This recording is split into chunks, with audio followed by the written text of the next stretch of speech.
If there's one good thing you should be doing in 2025, is that pick up reading and you start with anything you want. This is one of the most impactful book. In fact, the first book I ever read. And of course, you say it's no more than 50 to 60 pages, but man, this is juice. 40 lessons for a new kind of entrepreneur. So if 2025 is the year you want to create a life that you don't have to run away from, I guess you should start with this. So what I'm going to do today is that uh, out of 40, I've chosen 10 most juiciest, most relevant lessons that I feel I would want to share with you guys today. Starting with the first one and most important is that you should start one day at a time. Take baby steps, take small steps. All you should be focused on doing is taking things slowly and just focus on doing things differently. That's it. For the start of everything, just make sure that you don't try to create a lot of fuzz around, even with your social setup or even with conversations that you have for yourself or with yourself. Just don't attach terms like revolutionary or visionary and all of that fluff, because what would happen is that you would start moving away from the daily joys of creating something that is meaningful to you, and you would start attaching yourself with big outcomes that might take a lot of time. I myself deal with something like that, and I have been dealing with it. So I would suggest make sure that you stay focused on one single day as a unit of time, and just try doing things differently. Of course, once you achieve some sort of success, those words are going to come. And I really know someone who has exited a company after 17 years, and now people started calling him visionary, that hey, the certain guy is a visionary and he can look uh, for new market opportunities and stuff like that. But that's what he said. Up until 17 years of his time, people were calling him crazy. So yeah, just keep being crazy, focus on small things and do things differently. Lesson number two, uh, say no to most things. Yes, ruthless prioritization, because eventually what will happen is that you will leave some room for you to be able to say yes to things that truly matter to you. So keep that in mind. Be aware of the facts. Like, just be focused on things that are really really important, and you should be saying a yes to. Everything else is just unnecessary. Okay. uh, Next, so I've just going to read a few things from here. uh, Lesson number three, learn by doing. So uh, I guess, I don't know who said this, but experience is the true wisdom. Like, of course you can learn a lot of things and you can keep holding knowledge, but if that is not applied, and if not applied in the right setup, I guess it's just a waste of your time and energy. So uh, when you start, you just don't have to have everything figured out. Just have an idea, build something, and go out there and start learning while you are doing things. Take a lot of data from the market, see how your audience is interacting with it, see how your customers are interacting with it, and just go. Just like, take that shot, take that leap. And mm, always keep in mind what Steve Blank said, right? No business plan survives first contact with customers. So all of your planning is eventually not going to work. So just get it out there. Lesson number four, try doing everything by yourself first.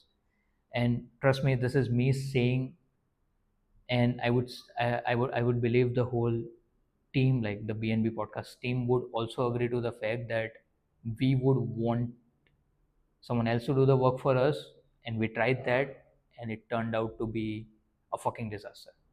At least not the way we would hope it to be. So uh, just do everything for yourself first, and that way, what happens is that you end up learning the most important things, because now you are the one who's putting in a lot of time and energy. So when you have to do it by yourself, staying bootstrapped, you would spend energy, time, resources on the things that matter the most, in fact on things that your customers actually want. Imagine if you have infinite amount of resources, how much of those would you eventually spend on doing something for your customers? Well, not much. So stay bootstrap. Lesson number 5: execution is everything. And I guess if Neil were to be here, he would have said the same thing. We say the same thing, and well, I guess I don't. I how else do I put it? If there's something that you want to do, idea is good. Like you can have a lot of ideas, but they don't mean shit unless you've executed on them, right? So uh, there's a saying that ideas are cheap because everyone can have them. How many people do you know in lives who've taken those ideas, created something, got it out there, and had the courage to keep on doing it again and again and again until and unless they found something that is really juicy and sticky for their customers and for themselves? So execute. um, Lesson number 6: uh, you could still make money by serving small little customers. So ideally you would want to have big clients, uh, big customers, people that would eventually pay you a lot. And of course there's a marketing saying as well, right? So sell to 10 people who would pay $1,000 each, or sell to 100 people who would pay $10 each. Eventually you would have to end up putting the same amount of efforts. Yes, that's true as well. So you would be thinking that, okay, why don't I go for 10 sharks who eventually pay me $1,000 each? Well, you can, but you know they have a certain way of operating, and they then kind of own you, and they would walk out on you at any given point. And after that, as a result, you would have been, because of your priorities on big customers, big sharks, you would end up distancing yourself from bunch of smaller customers who would actually enjoy your product. So be mindful about how are you prioritizing your bullseye customers. So make sure that you keep that in mind. I'm not saying that don't go for bigger sharks, but make sure that you don't lose the essence of your product, service, or business just because you want to onboard a bigger client. They will own you. Lesson number 7, and really really important one: there's no one way, and there won't ever be. So there are infinite ways of doing a thing. So if you've tried a way, so for example, look at this podcast itself. This could have been just an audio version. This could be a video plus audio, which this is right now. This could be with me and Neil, one of my co-hosts. This could be me, Neil, and Janki, who's also one of the co-hosts. There are multiple ways of doing one thing, and there are infinite options. So be open to the fact that if one way doesn't work, there are multiple ways of doing certain things. In fact, the goal could be the same, but there are multiple parts of reaching to that goal. So always weigh your options, always try to find, dig deeper, and you'll find things that you could do. And you know there are ways to reach a certain goal, more than one way to do something. What is what I'm trying to say, is what Derek is trying to say as well. Oh, by the way, the book is written by Derek Sivers, and is also another book called Hell Yeah or No. It's amazing. He doesn't pay me shit for this, but it's just, this guy is crazy. uh, Lesson number 8: this is amazing as well. As long as you are happy doing what you're doing and there's more coming in than going out, you're winning. So the best part about this is that, and I was just talking to someone, a dear close friend of ours, uh, in the retrospect, we are in a position that we actually have a lot of luxuries when we compare it to people who might not have that much. So as far as you are having a lot of inflow compared to a lot of, compared to lesser outflow, I guess you are in a safer place. So don't worry about a bit of, you know, ups and downs. That's a part and parcel of the game you're about to play. So don't worry too much about growth and retention and all that bullshit metrics. It doesn't matter. This important thing is what's coming in, what's going out. What's coming in has to be higher. You're good. And most importantly, you should be doing the type of work you genuinely want to uh, do, you know. things that keep you fulfilled, and you should be fine. uh, Number 9. Yeah, this is good as well. I haven't thought of this, so I don't have an answer about this, but while I was making notes, I picked it up again. And imagine, after 3 to 4 years of reading this book, this is the first time this chapter, this lesson has come to focus, is how do you grade yourself? Meaning, what matters to you.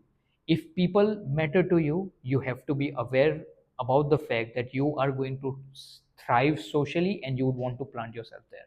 But if you don't enjoy social interactions, you're someone who doesn't give a shit about it, but a certain job or work demands you to be in that position, you're not going to enjoy it. So you cannot be grading yourself uh, on that meter that you're not good with people. No, you don't enjoy it, so you are not going to be good with people. Just being aware about what your grading system is like is going to be really, really important. So be aware of uh, such things, like for example, how do you grade yourself? Do you grade yourself on the number of people you follow, the number of people follow you, the amount of money you make in a year or a month or a week or whatever your scale is, uh, or number of trips you take in a year? Like, there are many things that now have exploded in this area, but have complete awareness about how you grade yourself, and that's what truly should matter to you, nothing else. I'm not saying that having more followers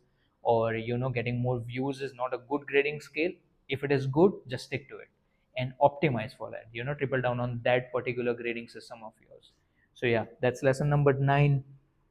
uh, Lesson number 10, it's something that I guess a lot of people struggle with. uh, I am, and I will always, because it's a numbers game, and the most important thing is, act like you don't need money. Yes, it is cheesy and classic, but irrespective of how many times I say this, or you would want to say it to yourself, it is going to happen that you would want to think in numbers, and numbers are infinite. It's never going to end. So act like you don't need money, uh, but do it for yourself and do it for your customers. If you enjoy what you do, if you prioritize giving value and serving someone with your pure heart, money will follow. That's how things are.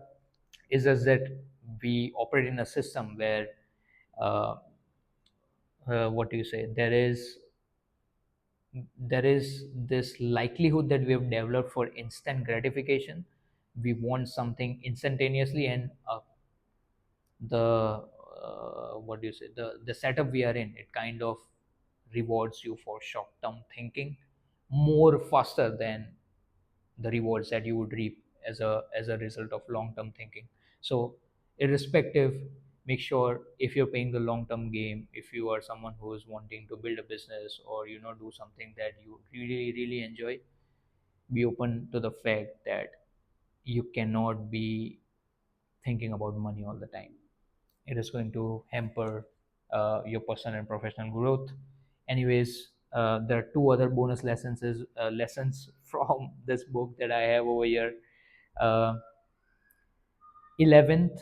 So of course I covered 10 lessons that are the most juiciest and stickiest, and these are bonuses that I would want to include as lesson number 11 and 12. 11 is, it's okay to be casual.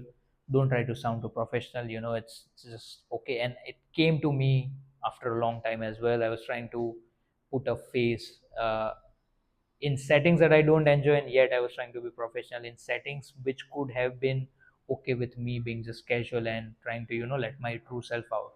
So just be casual. You don't have to be very professional and up straight about the way you interact with your customers. That is something you control. It cannot be defined by someone who doesn't know your business, someone who doesn't know your craft or art. So yeah, something to keep in mind.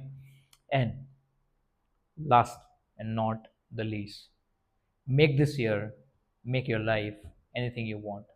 You decide what kind of job you do, when you do, what kind of a pay you should be taking, the type of customers you serve, anything. It's just, you can start this journey and you decide what this journey is going to look like and where is it going to go, rather than having voices in your head that narrate a story for you. So, yep. With that, I am done. And please pick up this book. It is going to be an amazing read for you. All right. So, make 2025 anything you want. Ciao now.